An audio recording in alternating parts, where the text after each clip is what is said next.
కాగా గురువారం సాయంత్రం రష్యా భారత్ రక్షణ మంత్రులు సమావేశం జరిగింది. రష్యా నుంచి అదనంగా S-400 మిసైల్ సిస్టమ్స్, కీలక మిలిటరీ హార్డ్వేర్ కొనుగోలుపై ప్రధానంగా వారు చర్చించినట్టు సమాచారం. భారత సైనిక దళాల ఆధునీకరణకు, రక్షణ ఉత్పత్తుల రంగంలో స్వావలంబనకు సహకరిస్తామని రష్యా రక్షణ మంత్రి ఆంద్రే బెలోసోవ్ ఈ భేటీలో హామీ ఇచ్చారు.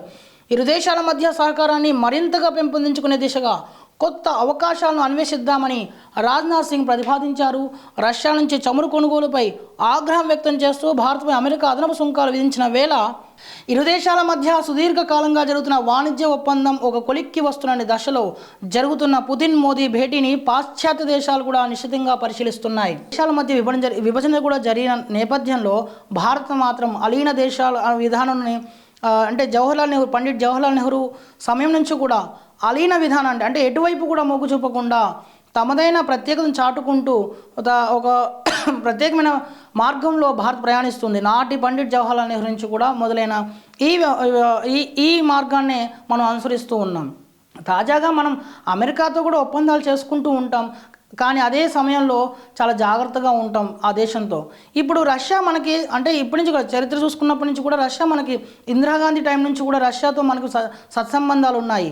నాటి ప్రధాని దివంగత ఇందిరాగాంధీ నుంచి కూడా మనకి సత్సంబంధాలు కొనసాగుతూనే ఉన్నాయి.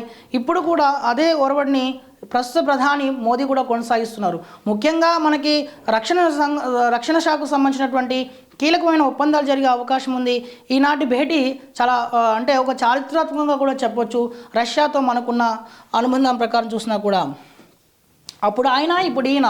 కిందటి సంవత్సరం మన ప్రధాని మోదీ రష్యా పర్యటనకు వెళ్ళినప్పుడు మాస్కోలో ఆయనకు పుతిన్ ప్రైవేట్ డిన్నర్ ఇచ్చారు. దానికి ప్రతిగా మోదీ గురువారం రాత్రి పుతిన్కు ప్రైవేట్ డిన్నర్ ఇచ్చి తమ స్నేహబంధాన్ని మరింత పరిశీలన చేసుకున్నారు.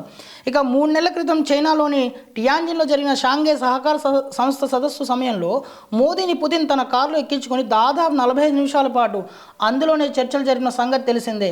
ఇదే కోవలో గురువారం రాత్రి ప్రధాని మోదీ పుతిన్ను తన టొయోటో ఫార్చునర్ కారులో ఎక్కించుకుని తన అధికారిక నివాసానికి తీసుకెళ్లడంతో సామాజిక మాధ్యమాల్లో పలువురు కార్ పూలింగ్ 2.0 జరిగిందంటూ 2 ఫోటోలు పెట్టారు.